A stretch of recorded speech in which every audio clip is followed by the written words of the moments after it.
¿Qué tal, queridos viajeros? Somos Gonzalo. Robert. y Sergos de Remax. Llegamos en el ciclo Marvel a Guardianes de la Galaxia Volumen 2. Una de las primeras películas de la fase 3, y hemos ido avanzando, y esta película llegó en 2017, en un año en el que se estrenaron por primera vez 3 películas Marvel Studios. Fue ya una de las apuestas fuertes, tenía de alguna manera como ese estigma de a ver si emulaban el Imperio Contraataca, porque en la época se compara muchísimo Guardianes con Star Wars. Y con los años la gente recuerda con cariño esta peli, pero sin embargo es la más flojita de las 3 de Guardianes, está infravalorada y es bastante mejor que la 3, es mejor incluso que la 1. De eso vamos a debatir, vais a saber qué opinamos de esta película y por supuesto lo vamos a destripar porque ya tiene cuando grabamos esto, 7 años. No, 8. Así que vamos, spoilers a tu tutiplén y ya sabes que cierto personaje pues fallece en esta peli. Chicos, ¿qué os parece Guardianes de la Galaxia Volumen 2? Empieza el que tenga más rabia. Yo esta película la vi en el cine y en su momento salí del cine con una buena impresión. Me pareció una película divertida y el caso es que la he vuelto a ver y me he dado cuenta de que es bastante peor de lo que recordaba. Sí, tampoco es horrible, ni muchísimo menos, pero sí que es bastante más mediocre. No es hasta qué punto decir si es la peor de Guardianes de la Galaxia, por el hecho de que la tercera no me gustó nada. La tercera me aburrió mucho y Pepe... La tercera se basa mucho en sentimentalismo barato con toda la trama de Rocket. Y a mí me resbaló muchísimo toda esa parte, pero bueno, nos centramos en la segunda. Es una película que prácticamente no tiene trama. Es una vez por segunda vez te das cuenta de que no tiene trama la película. Apenas. Se puede resumir en un minuto. Empiezas con los protagonistas teniendo que hacer una misión, cumplen la misión, pero debido a que por el camino deciden robar unas baterías, tienen que huir. Acaban siendo salvados por un personaje que resulta ser el padre de Will y se van con el padre de Will a su planeta. Y esa es toda la trama y esa es una de las dos tramas que hay en la película, la trama de Will. Y básicamente durante esa trama no pasa nada en absoluto hasta que finalmente se dan cuenta de que hay un problema con el padre de Will. Y tienes por otro lado la otra trama, que es un poco más entretenida, pero tampoco es muy elaborada, que es que Rocket y Groot son raptados por... ¿Cómo se llama? ¿Surface? No, Yondu. A ver, es la trama de Rocket y Yondu. Lo que pasa es que Yondu primero va por ello, lo que pasa es que luego se la motinan y ya el que les captura en España también es Caranchoa. Sí, bueno, hicieron una broma en el momento, aprovecharon que había esa polémica. No lo sabrán los que son de Latinoamérica, por ejemplo, porque Raiden, por ejemplo, no lo sabía. Pero a tal Surface que está la coña, está con el nombre, en el doblaje castellano le llaman en un momento Caranchoa. Y coincidió, como ha dicho Robert, con un youtuber de estos que hacía bromas pesadas, que llamó a un señor, un camionero Caranchoa, y el tipo le respondió con una bofetada. En la época fue muy absurdamente polémico y absurdamente viral. Bofetada más llamarle Caranchoa. Al youtuber ese le debió de hundir, debió de cerrar su canal y todo en plan de... Sí, y de hecho, por lo visto, incluso el tipo que le metió la torta, incluso luego debió de denunciarle por derechos de imagen, no agresión a la imagen, y le ganó el juicio, o sea, le hundió por completo. Bueno, mis opiniones de la película son que esta película, la primera vez que la ves, la disfrutas mucho, pero esta película es difícil de volver a ver.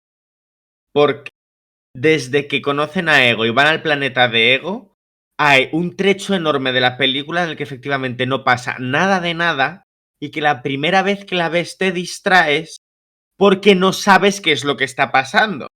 Porque juega mucho con el lugar misterioso, personajes misteriosos no nos dicen lo que está pasando y hasta que no lo sepan los personajes no podemos saberlo nosotros. Tú ya como persona te vas oliendo que hay algo muy malo porque te ponen unos planos ridículos de Mantis pareciendo muy preocupada, Mantis a punto de decir algo, Ego poniendo cara de malo mientras se marcha, es decir, y cosas así. Pero claro, cuando tú ya sabes cuál es el misterio... Bueno, tienes también a Gamora rayándose porque sí. Sí. Básicamente porque sí. En realidad es aún peor porque empieza y le presenta como alguien bueno. Porque claro, de nuevo, esta película se hacía eco del Imperio Contraataca. Es como, vamos a tocar el tema del padre. El padre tiene que ser malo. Y empiezan intentando engañarte para el que está despistado. Tipo, no, este tío es súper coleguil y súper humilde. Mira, es que mi planeta ni siquiera es más grande que una luna. Obviamente, desde siempre, como ha dicho Gonzalo, te ves venir que no es bueno. Y Gamora al principio anima a Quill a ir al planeta de Ego. Luego sí que se empieza a rayar porque sí. Y luego pues lo descubren por su propio peso en el momento oportuno. Bueno, el caso es que tienes que... Realmente la mitad de la película es la trama de Yondu. Yondu es casi más protagonista que el propio Will en esta peli. La trama de Yondu es de lo mejor de la peli, pero sufre un poco de lo mismo que lo que sufre la trama de Ego. Y es uno de los problemas que tiene esta película, que es que la película te juega todo el rato con él un momento que se supone que pasó aquí. Traficaba con niños, no traficaba con niños, y entonces es ese twist al final de Yondu no sabía lo que hacía Ego con los niños y en el momento en el que lo supo ya no entregó a Quill. Y él realmente siente un apego paternal por Quill más allá de lo que él decía, que simplemente lo hacía porque quería usarlo para robar y estas cosas. Es decir, se demuestra que Yondu genuinamente tiene un instinto paternal muy fuerte, porque luego hace lo mismo con Rocket, ¿sabes? Llega con Rocket y le empieza a tirar sabiduría encima, en plan de no, tío, tú eres como yo, porque vas a acabar como yo, como sigas haciendo lo que estás haciendo, porque yo soy igual. Te demuestran que Yondu es un padrazo en realidad, y la primera vez que ves esa escena es muy buena. Pero el problema que hay es que como juega mucho con no sabes todas las piezas. Cuando ya te lo sabes, yo me he dado cuenta que ese giro de, Yondu llega para salvar y tiene esta conversación padre-hijo con Quill, ya no me causa el mismo efecto porque se basa mucho en la sorpresa. Y eso define mucho esta película, que se tiene que basar mucho en la sorpresa, y una vez te sabes la sorpresa, la película pierde mucho. Y el problema es que hay una sorpresa de ese tipo en los dos lados de la peli, en el lado de Yondu y en el lado de Ego. ¿Sabes? Es decir, está la sorpresa de sorpresa, este es un mal padre, sorpresa, este es un buen padre, que es realmente el tema de la película, es sobre la familia, sobre qué significa ser padre y esas cosas. Bueno, en realidad, si lo cuentas, tiene como 3 o 4 moralejas al final del todo. Sí. Luego las hablamos. Me da a mí que por algún motivo, como queriendo distinguirse de Star Wars, quisieron como solucionar la trama del padre de Quill, que de hecho en los cómics no es Ego, es el emperador Spartax o algo así. Un tío que es bastante poderoso en el universo Marvel. Eso lo cambiaron. De hecho, para meter a Ego en esta peli fue curioso, porque hicieron como un intercambio de cromos. Tipo, creo que Marvel Studios podía usar a los Skrulls y Fox también. Y por ese motivo, Fox no había usado los Skrull. Al mismo tiempo, Fox sí que tenía los derechos de Ego. Se acercaron y dijeron, oye, ¿te parece bien que te dé permiso para usar los Skrulls en X-Men Supernova? Película que luego se convirtió en X-Men Dark Phoenix. ¿Y tú me dejas usar a Ego? Y entonces ya ahí decidieron, no sé muy bien por qué motivo, porque no había necesidad, cambiar a Spartax por Ego. Que a ver, el cambio no está mal y me gusta un poco el lore de esto de que es un celestial y que Quill es medio celestial. Pero yo creo que esta trama te daba para más de una película. Haberle presentado como una amenaza que hubiese ocasionado un problema puntual con otro villano en esta película y que ya la tercera fuese un gran enfrentamiento. Porque como lo condensan todo, la parte del planeta, creo que es el motivo por el que no pasa nada ahí. Y se hace un poco pesadita esa parte. Más todo lo que ha dicho Gonzalo de la sorpresa, además. Sí que es cierto que sabiendo lo que pasa, es casi como estás esperando el momento de la revelación, que es interesante, está bien interpretado por Kurt Russell, y esperas que la película siga hacia adelante. A ver, la revelación está bien. Y la película tiene sus virtudes. Por ejemplo, la película tiene 2 o 3 momentos en los que hace esta sincronización entre acción y música, que te mete una canción así más o menos moderna y una sincronización entre los efectos explosivos y con el ritmo y tal, y lo hace un par de veces y eso lo hace muy bien, porque a James Gunn eso se le da bien. También a mí me da la sensación de que en general el Groot pequeño no enterándose de nada y teniendo que darle instrucciones constantemente, a mí me funciona, me parece muy gracioso. ¿Sabes? Es un bichillo adorable, ¿qué te parece? Bueno, está bien. A mí me gusta porque además es es como Bradley Cooper como Rocket lo hace genial cada vez que interacciona con Groot. Pero es que luego además te ponen esas cosas con un personaje tan serio como es Yondu y de repente está como, niño planta, por favor, hazme caso. Y es como... Y tú lo ves que es como que además la caracterización de Yondu es muy buena, tiene como esos dientes que parecen como cerrados y tal. Y cada vez que hable y enseña los dientes dices... Ok, es divertida, pero luego lo piensas y esa escena con Groot en la que tiene que ayudarles a salir, en el fondo es eterna. Sí. Es divertida, es eterna. Y es que realmente te das cuenta de que al final con lo que rellenan esta peli es con chistes. Sí. Mira, coincido. Esta peli es todo chistes, todo el rato. Realmente no hay historia apenas. Esta peli, para mí, fue la que inició el pico de los chistes de Marvel. Porque hasta esta fecha habíamos tenido películas de Marvel con mucha comedia. En Era de Ultron ya había mucha comedia. En Ant-Man había mucha comedia. Pero siempre había momentos dramáticos. O momentos oscurillos. O momentos turbios. Que ojo, luego esta película tiene una escena bastante turbia cuando la analizas con calma. Pero sí que es cierto que esta fue la que inauguró el estilo, la fórmula de no es una película con chistes, son chistes con una película. Y en algún momento tendrás un momento dramático que será, o épico, que será interrumpido por un chiste. Ejemplo, cuando aterrizan todos los nuevos guardianes desde la nave y caen en lo que es el núcleo de Ego, hay un plano secuencia giratorio de ellos que mola muchísimo, es súper épico, parecen jodidos dioses, parecen personajes de DC, y entonces cae un meteoro, golpea a Mantis y se cargan por completo el momento. Y esas situaciones, en la época recuerdo que un colega que se la vio lo comentaba, yo pensé y dije, es cierto, todo el rato se carga la tensión, todo el rato se carga la épica, todo el santo rato. Y creo que es lo que hace que la comedia sea especialmente, a ver, no voy a decir fallida porque hay chistes graciosos, pero... Tiene bastantes chistes graciosos. Sí, es de esto de aquí llega, es cierto que aquí llega ese punto en el que llegó el pico de siempre tiene que haber un chiste, pero es cierto que si hay a un grupo de héroes a los que les pega que tener más humor es a Guardianes de la Galaxia, tal y como nos los han presentado. Diferencia con Thor Ragnarok, que en Thor Ragnarok ya el colmo es que el personaje no venía, ya ni venía a cuento. Aquí lo salva, pues, lo que acabas de decir.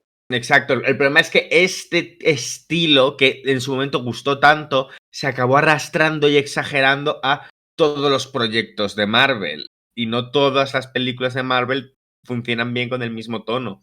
De hecho es incluso algo exagerado en esta peli. Es que se acaba comiendo la película, los chistes, es que se la comen.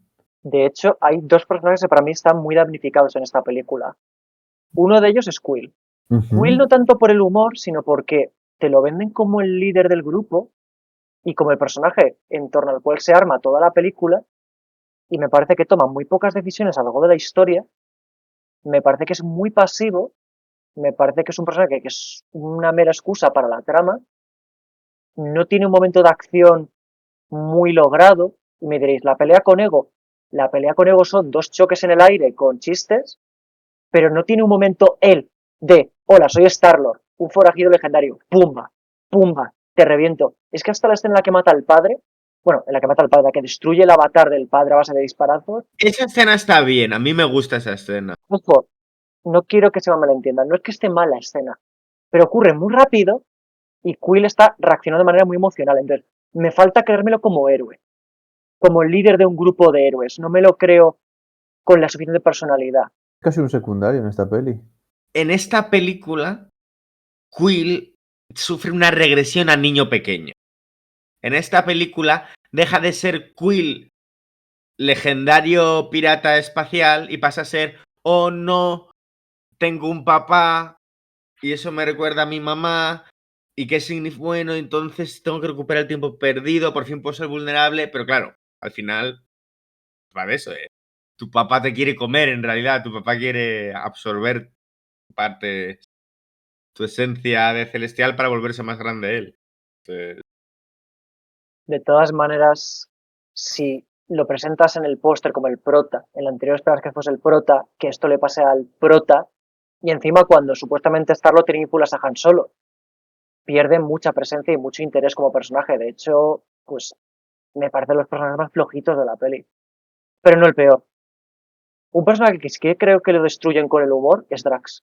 Porque Drax, en la primera, era cómico, pero creo que era cómico de una manera más única, con este tema de que no pillaba los dobles sentidos. Hacían más énfasis en el drama de su esposa y su hija.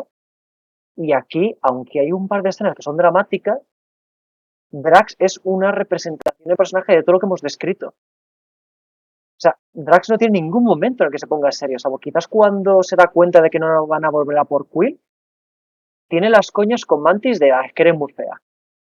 un momento de él pensando sobre su familia fallecida y Mantis empatizando con él y Mantis sintiendo una tristeza enorme mientras él se mantiene de manera muy estoica. Es decir, tiene ¿Qué aporta esa escena realmente? Bueno, a ver, yo tengo un problema, que es que a mí en su momento Dave Bautista como Drax me sorprendió mucho. Me pareció que el tío tenía más rango de lo que se podía esperar de un tío que venía del mundo del wrestling. Y a mí me cae muy simpático como hace de Drax. Entonces, tampoco me chirría nada. Simpático. Lo que pasa es que ya te expliqué a ti, Gonzalo, en tu casa, y ahora te lo explico a ti, Robert, y ahora los oyentes, bueno, muchos lo sabréis. En los cómics, Drax es uno de los mayores asesinos del universo Marvel. Es un guerrero formidable. Y hay un panel que lo he visto con mis propios ojos que le arranca de cuajo el corazón. Y en la película 1 te presentaban claramente que el objetivo de Drax era destruir a Thanos. Que bueno, a ver, esta película ya no te responde ni por la primera ni por Infinity War, pero es que en Infinity War habrá una mención a eso y ya está. Y esa escena que ha mencionado Gonzalo, sí que estoy de acuerdo que es muy bonita, es muy emotiva, te pilla por sorpresa, aporta el desarrollo de amistad entre Mantis y Drax y que luego Drax le pueda motivar para que duerma a Ego. Bueno, motivar entre comillas porque solo la trolea, pero bueno, eso funciona para dormir a Ego. Pero es que claro, es un momento cuando en la anterior, por ejemplo, había varios momentos dramáticos de Drax, más los chistes. Y era un personaje que funcionaba muy bien. Y ya me parece que es excesivo. A mí me parece de coña que Rocket sea un personaje más dramático que Drax. Me parece de coña. Es más, diría que Rocket tiene hasta demasiado drama. Yo creo que esas cosas de James Gunn, En las tres películas, en la tercera ya se pasan completamente. Pero es que en las tres películas me parece un personaje hasta demasiado dramático. Que por cierto ya comenté en la anterior que su diseño nunca me ha gustado en las películas. Esa especie como de diseño demasiado realista, de literalmente un mapache respingón, nunca me ha gustado. ¿Tú habrías preferido algo más incluso cartoon? Un poco más cartoon, sí. Creo que le había quedado mucho mejor al personaje. Me gusta esa forma de verlo porque con los años se lo están haciendo más. Piensa que a partir de aquí van a animar los ojos de Spider-Man en las pelis. A Deadpool le han animado los ojos el año anterior, en 2016. A Lobezno en el Deadpool y Lobezno le animan los ojos. Entonces, quién sabe si la apoyas que vamos a Rocket le den un puntito más así. El tema de que Rocket tenga tanto drama, yo estoy convencido de que es cosa de James Gunn. Porque James Gunn, en ese sentido, es un poco Guillermo del Toro. Le encanta humanizar y ponerse al lado de los monstruos. Si ves cualquiera de sus productos y sus películas, el tema es siempre el mismo. En Creature Commandos, de hecho, te mete al personaje de Comadreja, que es un bicho que está taradísimo, y luego tiene una historia detrás, no la voy a destripar para quien se quiera ver Creature Commandos, que dices, sapristi, otro dramón detrás de un monstruo. A mí no me molesta, también te voy a decir. A mí sí que me gusta el diseño de Rocket, sobre todo cuando empieza a llevar un uniforme más parcial del cómic. Y aquí en realidad me parece de los mejores personajes. Lo único que quizás no me gusta de Rocket es que se nota que el tema de robar las baterías es una excusa para hacer avanzar la trama. Quitando ese detalle, me gusta este arco de soy un capullo porque es lo único que he conocido y gracias a Yondu voy a empezar a valorar lo que tengo. Sí, tampoco es que se desarrolle mucho, es que como hay una conversación entre ambos y ya está, ya se resuelve. Y realmente, bueno, también sirve de excusa para que luego aparezca la flota de los soberanos al final del todo y que haya un poquito más de acción al final. Porque Los si no es soberanos por eso, podemos hablar más tarde a mayor detalle, que son personajes curiosos. Pero, a ver, aunque es cierto que es un poco defenderla con las siguientes películas, sí que se nota que Rocket cambia como personaje en esta película. A partir de aquí es bastante más maduro, se preocupa más por el grupo, entonces es lo que aporta esta segunda película de Guardianes. Por eso yo sí que valoro esta trama. Y a ver, rescatando un comentario de Yondu, entre la actuación de Michael Rooker, lo que ha dicho Gonzalo, la caracterización y los momentos que tiene, me parece que son los dos mejores personajes de la película. Aunque bueno, las hermanas, hijas de Thanos tampoco me desagradan como personajes. A mí me parece que Gamora no tiene nada que hacer en esta peli, salvo no. que llegue a cierto punto que sea como, vale, esto ha pasado a ser mala idea y tengo una sensación de peligro que flipas en este planeta, que es lógico. Y Nebula que está todo el rato en plan de, oh, te voy a matar, te voy a matar y quiero comerme esta raíz. Y es como... Sí, sí, es que es tan simple la trama que acaban incluso sobrando personajes. Es increíble. A ver, entiendo lo que decís, pero por lo menos las desarrollan, en el sentido de que entiendes por qué son rivales, entiendes por qué luego hacen las paces de forma más o menos creíble. Es decir, Muy tiene un trauma repentino, por pero el bueno. padre. No te voy a decir que sea la mejor trama de la historia, pero yo sí que me creo que Nebula tenga esa fijación con Gamora porque... La cuestión es que en esta época, a día de hoy todavía Marvel es capaz de gastarse unas pastas y de escoger talento increíblemente bueno. Y a mí Karen Gillian me parece muy buena actriz y me parece que en general su papel de Nebula ha sido siempre bastante bueno y mucho más de lo que se podía esperar de un personaje que inicialmente Nebula a mí me parecía que era como, bueno, pues vale. Y con el tiempo a mí me parece que Karen Gillian lo ha hecho muy bien. Pero la cuestión es que lo que hagan individualmente, que no dejan de ser cachitos minúsculos, si cuentas en general todo el relleno que tiene la trama, para las conversación y media que tiene cada personaje relevante, pues están bien esas conversaciones y media, pero a lo que nos referimos es que esta película alarga como un chicle una trama que es muy sencilla y no tiene como parte de esa trama secuencias de acción o conversaciones lo suficientemente enriquecedoras como para que la película sea demasiado, ¿cómo decirlo? ¿Memorable? Memorable como para verla repetidas veces. La primera vez la película está perfectamente. El problema es que esta es una película que no tiene recorrido. De todas maneras, podría ser peor si no Podría les ser peor. desarrollases en ningún momento. Pero habéis mencionado muchas veces lo mismo, falta de acción. ¿Creéis que a esta película le falta acción? ¿Os parece más flojita que la 1? Ambas. Tampoco hay demasiada acción y la que hay es relativamente floja. La acción que hay, el problema que hay es toda la acción decente son muy parecidos a refritos de lo que ya nos han hecho en la primera. Que siguen estando bien, por ejemplo, la secuencia inicial en la que es ellos luchando con esa especie de alienígena, pero en realidad la cámara sigue todo el rato a Groot. Esa es una de esas secuencias que digo, esta es una secuencia muy divertida. Esta es una secuencia que funciona muy bien. Pero ocurre como apertura a la película y luego la película no mantiene ese ritmo de jajaja, cuántas cosas divertidas y emocionantes de ver están pasando. La pelea al final contra los soberanos, con el cerebro por ahí, con todos explotando rápido, la bomba para aquí, la bomba para allá, me cubre, me hace no sé cuántos, está bastante bien también. Pero es que esas. Y luego tenemos también una secuencia de la flecha de Yondu que, vale, mola, pero no deja de ser algo que ya hemos visto. Esta vez es más largo, pero quitando esas tres secuencias, el resto de la película no tiene muchísima acción. Tienes a Rocket por ahí partiendo un poco la pana en plan roedor de la muerte. Pero es una escena de acción como muy tonta. Sí, pim pam pum. Resulta que los bandidos son todos ultra inútiles y ya está. Pero el problema que hay es eso. Y esa ocurre también relativamente pronto y luego las otras dos ocurren relativamente al final. Entonces, tienes entre medias, tienes un tramo en el que podría haber ocurrido un par de cosas más interesantes. Por ejemplo, podrías haber tenido como que Ego se calentase un poco más y en lugar de jugar a tirar la pelota con Quill, le hubiese tenido un momento de vamos a pelear, hijo. Vamos. Quiero que aprendas a pelear como peleaba un celestial, ¿sabes? Y al tener una secuencia ahí más de Ego, porque el problema que hay es que si no me enseñas a Quill tratando de utilizar los poderes en modo serio, Cuesta creer la escena del final. la escena del final en la que él los canaliza porque él es un niño por dentro y básicamente necesita hacer referencias populares a cosas que le gustan para hacer unos poderes de mierda, no me pega igual porque no me has enseñado tampoco tratando de usar sus poderes de un modo serio.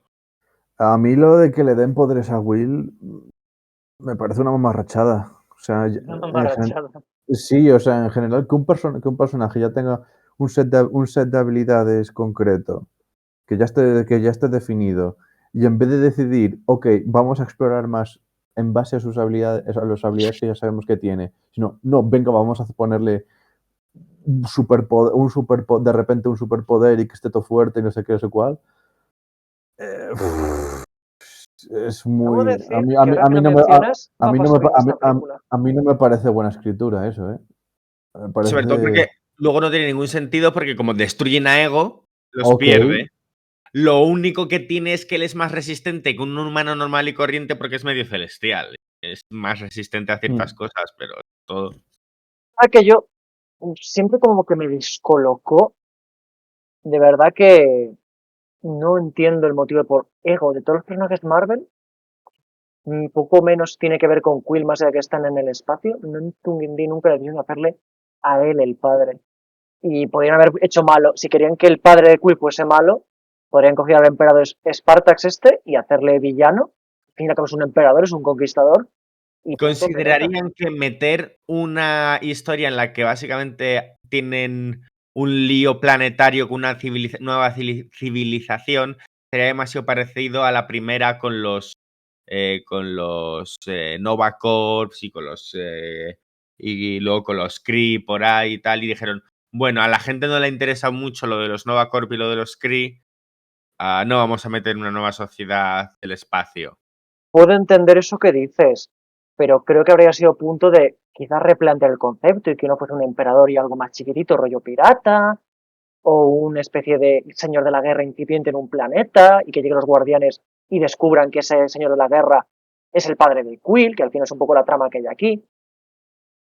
Algo con un poco más de chicha, algo más de chicha. Y luego además, la estética de James Gunn me suele gustar, pero el planeta Ego, obviamente es el mensaje, que es una fantasía o una especie de Disney World, pero esto tan mega bonito y colorista y que a mí... Es un poquito de CGI. La primera vez que lo ves dices, ¡wow! Y luego te das cuenta que no hacen nada interesante con ello y dices, pues... Comparad el planeta ese que veíamos al inicio, cuando llegaba Star-Lord haciendo el escáner, viendo los muertos, la catástrofe que había pasado ahí, con este planeta de Chichinabo, de Tutti Frutti, que también es otra estética que parece que le gusta a James Gunn, que también te la mete en Peacemaker.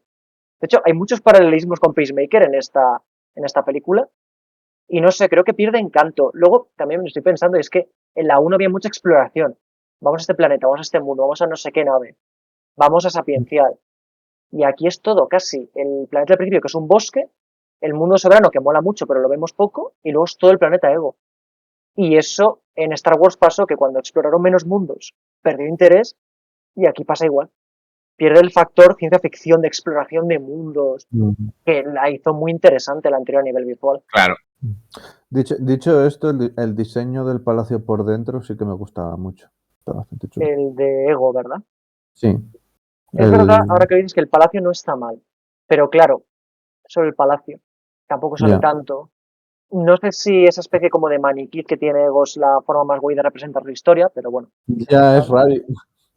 A mí un detalle que me parecía muy raro es que siempre tenía el mismo aspecto de humano de los años 70, independientemente del planeta que visitaba. A mí eso me sacaba muchísimo de la película. Fíjate que yo creo que es así como para burlar. Eso fíjate que lo veo con sentido. Creo que es como para burlarse de la idea de Quill de, te piensas que soy tu papá, ¿eh? Pues mira, soy... Yo creo que es un chiste. Tiene pinta que es un chiste. O sea, creo que es aposta, no tiene... Y es muy de James Gunn también. El tema de meter una especie de habilidaje raro. También le gusta ese rollo. Creo que podríamos hablar de algún que otro personaje nuevo. Por ejemplo, en esta película se introduce a Mantis. Y tengo que decir que al final yo he acabado cogiéndole mucho cariño a Mantis y a la actriz que la interpreta. porque al final me ha parecido que siempre ha sido un personaje muy puro y que en un mundo en el que parece ser que todos los superhéroes tienen que ser unos listillos resabiados, mordaces y elocuentes, un héroe mucho más sencillo y puro con un set de poderes útil, pero sencillo, me gusta, ¿sabes? Me transmite cierta calma y a veces verla en mitad de luego todo el caos que vienen a ser otras películas. ¿Qué opinas tú de Mantis, Robert, por curiosidad? Mm, está bien. Me da la impresión de que no exploran nunca demasiado bien sus poderes. No es es un personaje que meten un poco porque sí, no terminan de explotarla. Bueno, es que Mantis es otra cosa muy rara de esta película, porque Mantis en los cómics, más que Guardiana de la Galaxia, ha sido Vengadora. O, De hecho, el personaje poco o nada tiene que ver con el del cómic. O sea, eso que ha dicho Gonzalo de una persona pura, no. No me sé mucho la historia, pero en los cómics que he leído de Vengadores, la tipa es súper dura, súper agresiva, sabe artes marciales, sí que es un rollo telépata, pero también muy enfocada a manipular las emociones, que ya lo explica bastante bien en la película. Y es de estos personajes de las pelis que han cambiado por completo, hasta el punto de que uno de los autores, cuando se la peli, me acuerdo de leer esta noticia, dijo, no, reconozco mi personaje. Este personaje con el que yo creé no tiene nada que ver. Es curioso. Sí que es verdad que Mantis me parece un ejemplo de personajes de Marvel Studios, que te lo pillan, te lo transforman, te lo cambian, pero son tan constantes con el personaje y es tan coherente con sus reglas de personalidad, de humor, de poderes, que al final efectivamente lo acabas como aceptando bastante bien. A mí no es que me entusiasme el personaje, pero admito que he disfrutado sus participaciones en Infinity War o en la tercera. Me ha gustado como personaje. Que luego, curiosamente, la desarrollan más en el corto este de Navidad, en el que descubrimos que es la medio Sí. hermana de Quill. Bastante curioso. Y el momentito este que tiene rollo Drax, no, creo en ti, duerme a Ego, demostrando que sí que tiene un poder de la leche, obviamente. Pero que luego realmente Drax no creía en ella y que se sorprende de que lo pare, también es un buen momento. Luego también es muy divertido el momento este en el que le coge la mano a Quill y es como, ah, no, que sientes amor sexual por ella. Y el Drax partiéndose la cara. Es un momento cómico que así, a mí sí que me gusta. Desde que salieron los trailers, que ese momento salían los trailers. pero Es que ¿realmente evoluciona la relación entre Will y Gamora en esta peli? no. Es que encima luego la tercera película tiene que lidiar con todo el pifostio de Infinity Wars. Eso es culpa de Infinity War, porque James Gunn dijo claramente que nunca tuvo intención alguna de, vamos a decir para Infinity War, matar a Gamora. Estaba Ya. claro que la iba a seguir desarrollando. Pero, a ver, quitando que a lo mejor no han desperdiciado esa relación, que en la 1 sí que me parece bastante emotiva y bonita, esa escena concreta que he descrito a mí me sigue haciendo gracia. Como otros tantos momentos, es decir, que nadie se piense que es un truño, como hemos dicho al principio. Tiene varias secuencias que merecen la pena. Hay una pelilla entre Nebula y Gamora que no está mal. El desenlace, el funeral de John Doe, creo que está bastante más elaborado a nivel de dirección, de puesta en escena con todos los saqueadores. Que claro, los saqueadores que vemos al final, que están Stallone, el Dean Reigns este de Misión Imposible, el colega de Ethan, todos esos personajes, la mayoría son los Guardianes de la Galaxia originales. Se lo estaba contando hoy a la hora de la comida a Robert, Sí, que me lo contaba hoy. Que le pregunté quién es el personaje de Stallone y nunca llegan a explicarlo realmente. y es no sé quién Star Fox, que se supone que es como una especie de fue el primer Star-Lord, que fue como el primer como líder de los primeros Guardianes de la Galaxia. Takar o Gord, que de hecho en la peli llaman Stakar. Y cuando se encuentra con John Doe en la taberna, otra escena que me gusta bastante, es de las pocas escenas oscuras y solemnes que hay en la peli, le Sí, es dice, una escena, es una una escena muy escena molona. peculiar. Una escena peculiar es como, ¿dónde vamos a introducir a John Doe? Yéndose de putes. Yéndose de... No, Ok. yéndose de roboputes. Robopilinguis, como diría Bender. Esa es la escena que he dicho que es muy turbia, porque te meten a John Doe, como has dicho. Acaba de hacerlo, claramente. Y literalmente las tipas estas amarillas son robots que se pueden apagar y encender. Ujú. Es una escena bastante oscura para todo lo que es la película. Una Ah, curiosidad del doblaje. En esta película, en vez de ser Stallone y Ricardo Solens, ya sabéis, el actor de voz de abogado, aquí Ujú. es Juan Carlos Burems, que es el mismo tío que le ponía la voz a Heimdall y a Blade en la trilogía de Wesley Snipes. No, pues le queda bien, a mí me gustó. Le queda bien, Juan Carlos Burems es un tío así con la voz grave, dura, potente. Solans es más ancianito, pero es que realmente a la voz de Stallone se parece más la de Burems. Lo que pasa es que le ha puesto la voz muy poquitas veces, casi siempre es Solans, pero bueno, cositas. Pero vamos, que cuando se encuentra esta Car con Yondu, habla de las luces de Ogor. Es una cosa extraña, como que hay una especie de world building, de construcción de mundo en torno a los saqueadores. Nos hablan de que tienen unos códigos, como en la Hermandad de la Piratería de Piratas del Caribe. Eso mola mucho. luego, ese momento final en la que disparan como todos esos como proyectiles de color, como en honor a la muerte de Yondu, es un ritual muy bonito en realidad. Tú lo piensas y dices, esto es una manera molona de morir, ¿sabes? Yo lo veía y digo, son fuegos artificiales, ya está, no tiene más. No me parece tan especial. No, lo que dice Gonzalo es que lejos es algo triste, algo negro, algo fúnebre, algo trémulo. Ah, Lo enfocan desde el punto de vista, vamos a recordar el legado del que ha muerto. De hecho, Que dicen los guardianes el problema originales. que tengo es que no me dan suficientes escenas entre medias de lo que pasa inicialmente con lo que pasa al final para que hayan pasado de no, maldición gitana para ti, a ti nunca esto nunca jamás te lo vamos a hacer, a pasar a se lo vamos a hacer y se lo vamos a hacer ahora. No. Alfonso nos ha poseído varias veces a ti, amigo Gonzalo, con los What Ifs, pero es que imagínate que los guardianes clásicos hubiesen aparecido en el planeta de Ego a ayudar o algo así, hubiesen tenido una pelea épica o que hubiesen tenido una escena de acción.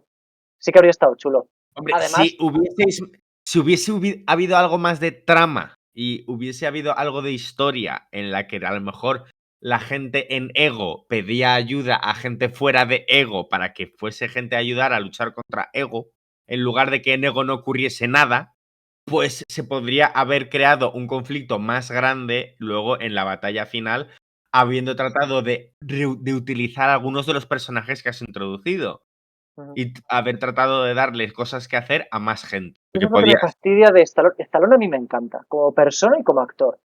Aunque no esté, o sea, me gusta su presencia en cámara y presentarse como un veterano y que no haya tenido hasta la fecha una escena de acción. no, no, el personaje está súper guay siendo Stallone, o sea, mola mogollón. Claro, pero que me quedo con ganas de El par más, de Robert, veces es que lo que quiero aparece. decir. Sí, sí, sí, sí, sí, igual, igual. ¿Veremos más de Stallone en Doomsday, en Secret Wars? No No, sé, pero ni No, de coña. no, pero es una no. pena. Luego esta película tiene multitud de cameos de lo que yo llamo el universo James Gunn. Porque James Gunn, para meter a sus colegas, mata o lo que haga falta. ¿Que tiene que hacer Michael Rooker de Hipólita en las futuras películas de DC? No pasa nada. Michael Rooker hará de Hipólita en las películas futuras de DC. Sí, sí, lo del nepotismo con este hombre es una cosa increíble. A ver, yo no le echo en cara a nadie el nepotismo siempre y cuando el nepotado lo haga bien, que creo que los actores lo hacen bien. Lo que pasa es que es como muy descarado. Sale el Michael Rosenbaum haciendo de uno de los piratas que es como un ser de cristal, que es el actor de Lex Luthor y que es súper amigo de James Gunn. Ujú. El hermano es Cracklin, este personaje que es como el pupilo de Yondu. Que bueno, no está mal. Sale el mismo tío que hace de Economos, Steve H., creo que se llama, haciendo de uno de los piratas que lleva como unas gafas y una barbota, es muy reconocible. Ujú. Y luego, bueno, ya en Superman y en DC han salido otros actores del reparto, como el propio Bradley Cooper, como Jor-El. Pero no hagamos como que es algo nuevo, que los directores suelen tener un pequeño elenco de actores favoritos. A ver, no, te estás confundiendo. A ver, una cosa es tener actores fetiche, que eso pasa con frecuencia, y otra, de repente, ¿cómo rellenamos personajes secundarios y terciarios? Venga, espera, que saco la lista de amiguetes. Es cierto que acaba Son dos llegando un cosas punto en muy el que distintas. los suyos son, en concreto, su mujer, su hermano, su amiguete toda la vida, su otro amiguete, su Además, amiguete. sí que es cierto que por lo general intenta ser sutil, nunca les ponen cosas demasiado relevantes. Pero eso va cambiando según ha ido avanzando su carrera. No lo puedo creer. ¿Qué os parecen los soberanos? ¿Qué pensáis de los soberanos? A mí me habrían gustado que no todos los personajes fuesen una parodia de lo que se supone que son los soberanos. porque la idea es de, si se supone que son tan genéticamente perfectos, no pueden ser todos chats retrasados, ¿sabes? No pueden ser todos unos tíos que es como, "Ah, soy tan guapo y tan perfecto que no me doy cuenta de las estupideces que estoy haciendo". A mí pues es como toda una sociedad de gente que funciona así, porque claro, si tú luego coges y Insostenible. dices, claro, el problema es que tú dices, ¿lo arreglan en la siguiente película? No, porque llegan y resulta que esta sociedad de gente perfecta sacó del cascarón antes de tiempo a la Dan Warlock y por eso ahora es ultra retrasado. Porque es como si fuese un niño de 5 años en el cuerpo de un adulto. Ultra poderoso, además. A mí una cosa que me ha dejado bastante loco, que no caí cuando vi Superman, es que te mete el mismo tipo de enemigo. Un ejército de drones pilotados por un grupo de pubertos que siguen ciegamente y de forma fanática a un líder que se cree que es un megalómano. Y cuando vi la secuencia de la persecución por el campo de asteroides, no quiero decir del campo este de las rocas estas que saltan, no mezclemos pelis, eh, me di cuenta de que es lo mismo que en Superman. Una plantilla de gente pilotando drones persiguiendo a los héroes. Eso la Encima, primera vez que lo vi dije, no está mal, pero como vuelve a no hacer tampoco nada demasiado interesante con ello. a mí me parece que les quitas cualquier tipo de peligrosidad, de tensión, de amenaza. Me Nadie como parece que enemigos. pega con el concepto de la raza. Pega con el concepto de la raza, pero que un ejército de drones dirigido por gente perfecta te persiga debería dar miedito o imponer. Y No, pues, sabes que pues son es el enemigos de problema, papel. que los villanos no pueden ser eficaces porque entonces ganan. Podrían haber tenido Hay alguna nave un poco más formas. grande. Podrían haber tenido alguna nave un poco más grande. Que no sé. Que no son más efectos de videojuego, literalmente. A ver, Y tan visualmente solo eso. molan, ¿sabes? ¿Mm? Tú veías a los soberanos y su estética mola. Sí que me mola, eso sí Su que me ciudad gusta. mola un montón, lo de que están hechos como todo de oro, los trajes, los edificios, todo está bien. Claro, el problema es que luego, pues, es que son tontos. A mí, de hecho, la parte del inicio, hasta que ya empieza todo este tema de que Caballeros en playa del bosque, me parece muy a la altura de la 1. Un Sí. diseño muy currado, un ambiente, la música solemne de Tyler Bates con el temazo este, la música introducida a otros autores, todo eso me parece que está chapó. Pero bueno. Y luego, ¿queréis añadir algunas palabras dedicadas a Kurt Russell como ego? Porque hemos hablado mucho de su trama, pero no de él como personaje. A ver, lo hace bien, pero es que el personaje no da por mucho más. Sí, porque como el personaje durante casi toda la película es sé vago y misterioso. Las pocas cosas que tiene, que es él excitándose de una manera casi demasiado exagerada cuando ve que Quill sí que tiene como esa especie de capacidad de haber heredado el gen celestial y parece casi hasta relamerse un poquillo en plan, Sí. sí. Él lo hace bien en esos matices que luego te vuelves a ver la película y dices, ¿ves? Esto está guay porque te das cuenta de que el tío está siendo más mal rollero de lo que inicialmente te dabas cuenta. Pero ya está, eso es todo el personaje. ¿Sabes? Luego cuando se le va la flapa, se le da la flapa bastante bien, pero en el momento en el que ya se van del palacio, ya solamente aparece como voz y como manifestación de CGI de diferentes formas y ya su interpretación se pierde un montón. Yo, honestamente, pese a que salga poco, es de lo que más me gusta de la peli.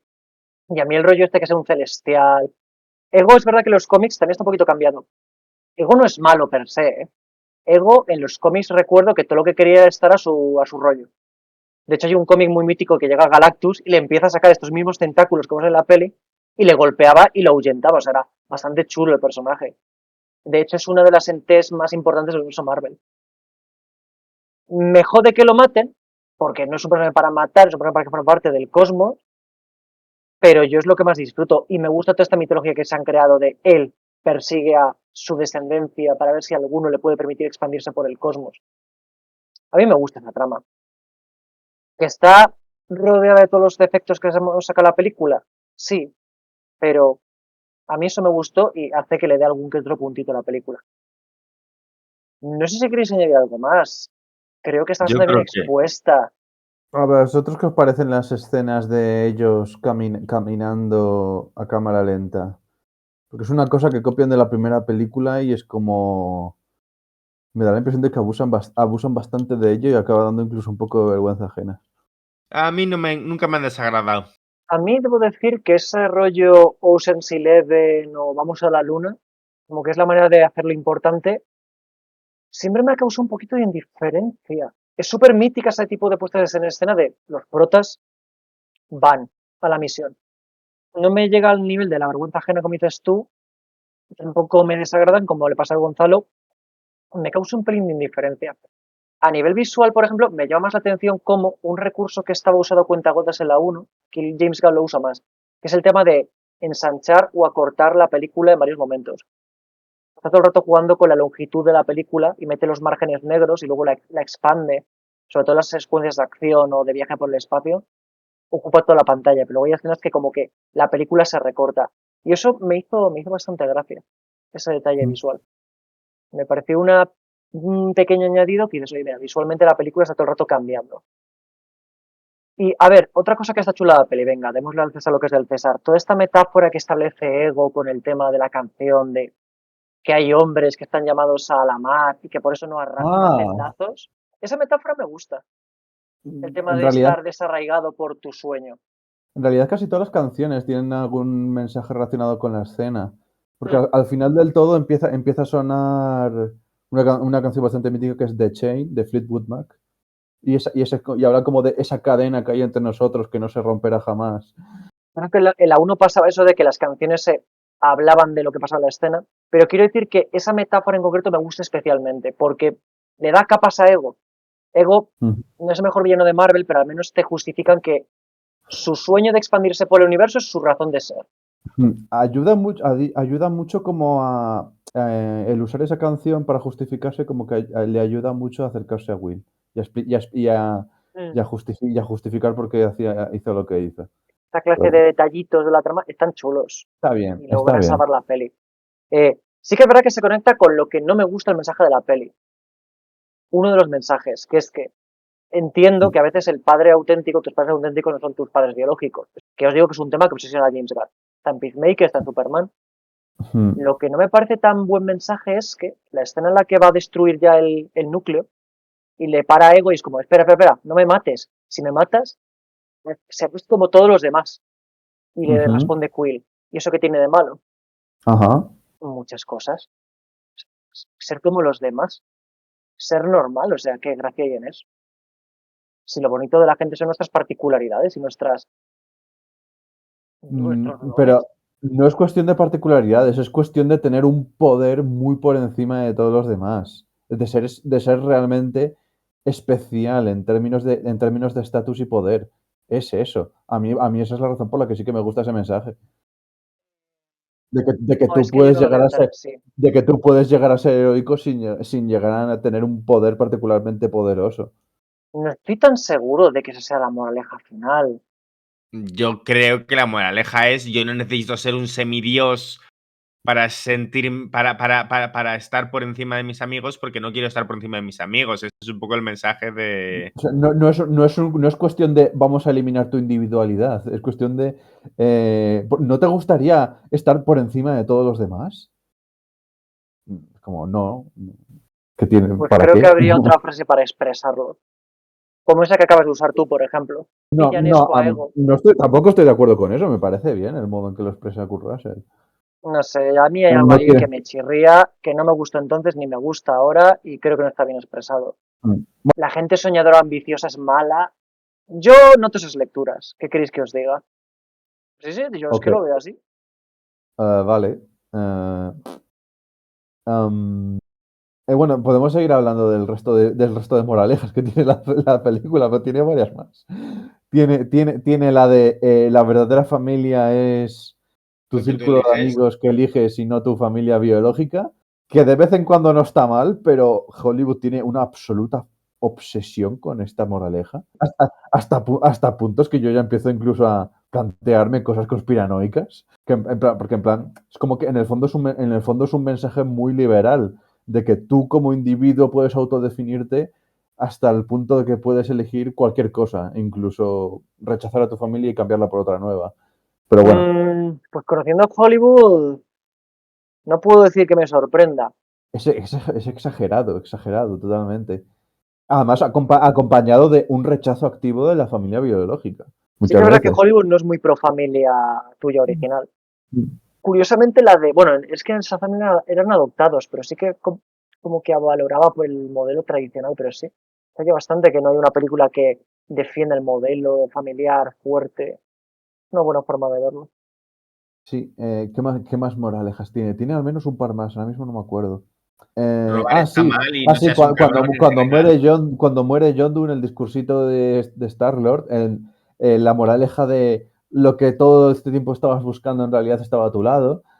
Mm. No, todo el mundo todo este tiempo he querido buscar a mi padre y resulta que mi verdadero padre estaba aquí conmigo. Era un cabrón, pero estaba aquí conmigo. Y hay alguna más, sé que hay alguna más, ahora mismo no me acuerdo.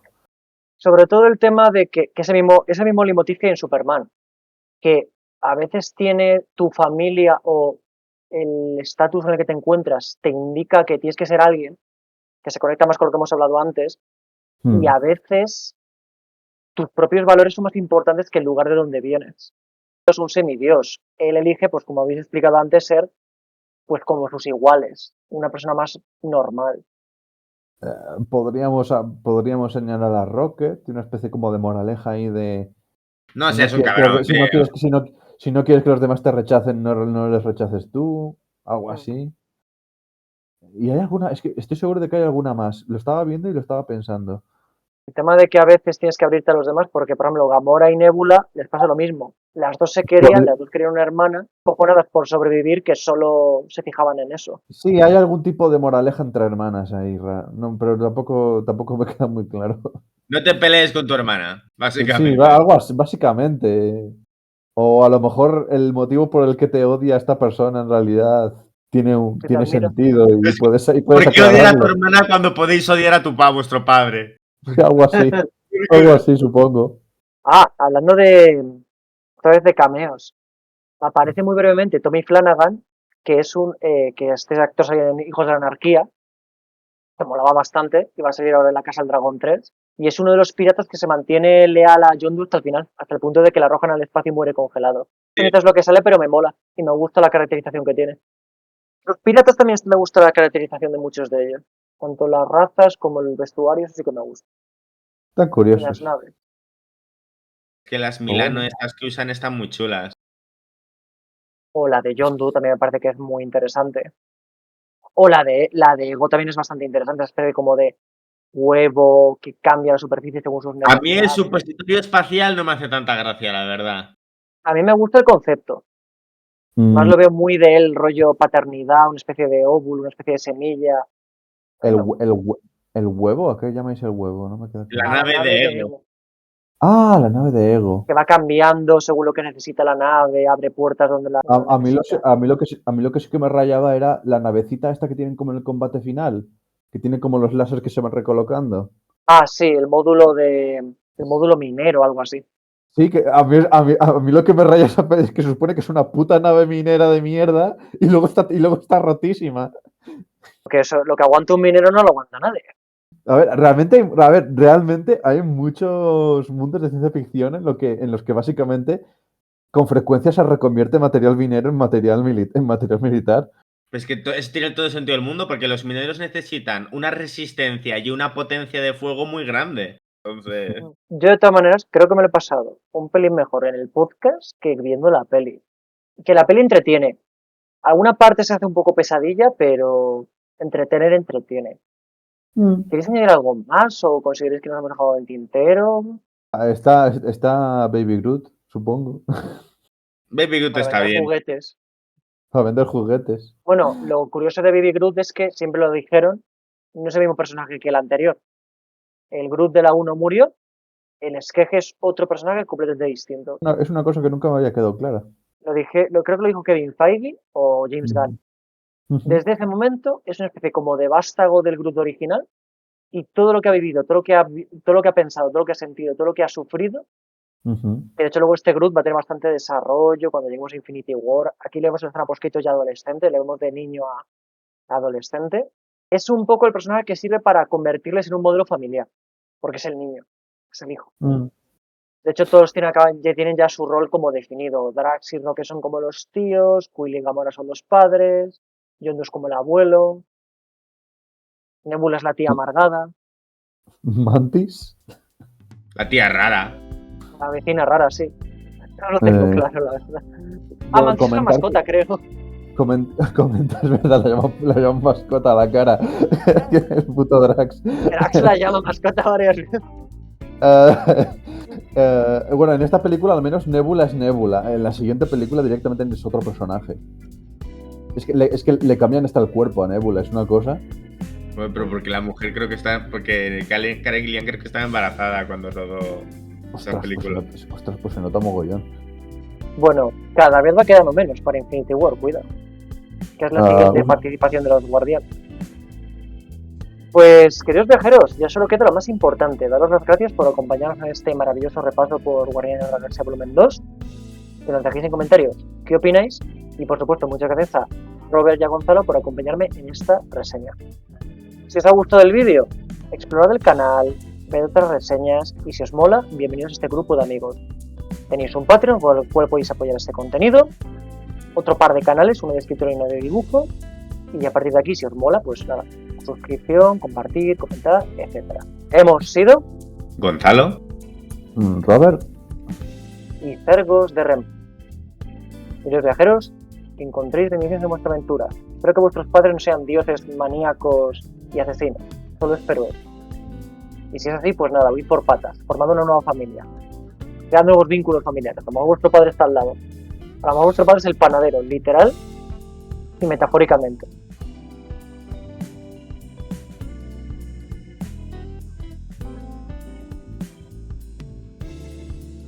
va a hablar con Stallone y el Stallone básicamente le tira una maldición gitana. En plan de. Me cago en tu raza, jamás tu familia ni tu vida te va a perdonar nunca más de los jamases porque fuiste muy malo. ¿Sabes? Y es como. Y el otro, ¡no! ¡No, Stallone, no! Solo faltaba que le dijera, John Doe, tienes que pillar las gallinas. Mujeres debilitan las piernas, John Doe. Venga, tienes que entrenar más fuerte.